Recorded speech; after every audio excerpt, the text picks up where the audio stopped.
Hello guys, welcome ulit sa aking channel. Kulang yung isang ng kambing ko. Hanapin niya natin. Saan kaya nagpunta yan?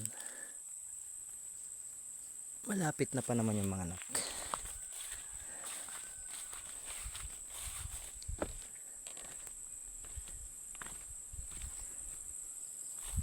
Grabe talagang init ng panahon.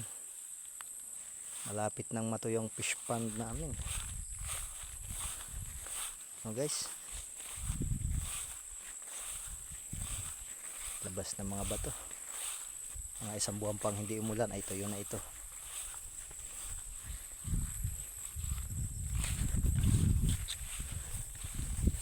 Kaya yung isang kambing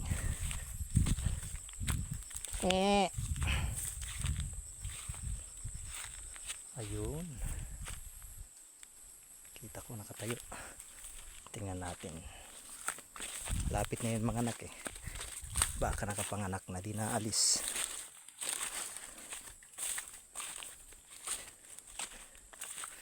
Uy, jackpot, nanganak na nga dalawang anak, swerte. Nandiyan pa yung inunan, di pa nalalaglag.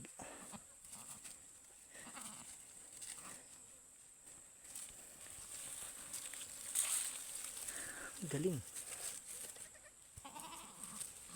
di pa nakakatayo yung isa, hirap pa.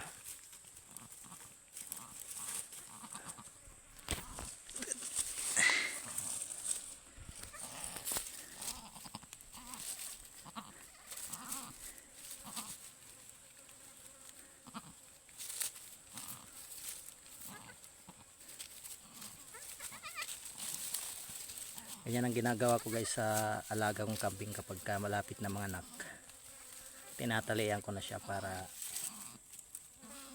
hindi siya naggagala ng malayo.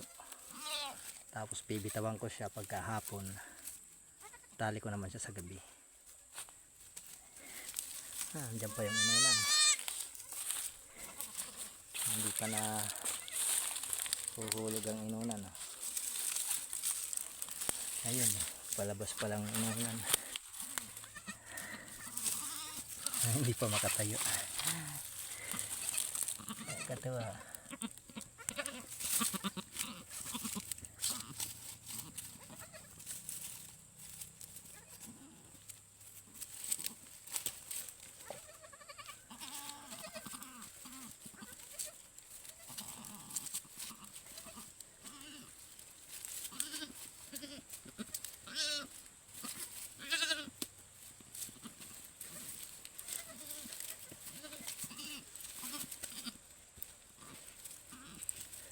Sabi nila nanganganak daw ang kambing ng 3.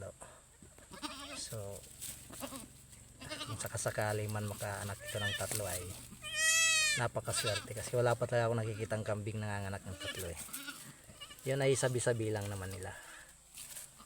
Pero malay natin, tingnan natin hanggang tumagal tayo sa pag-alaga ng kambing kung manganak talaga ang kambing ng 3.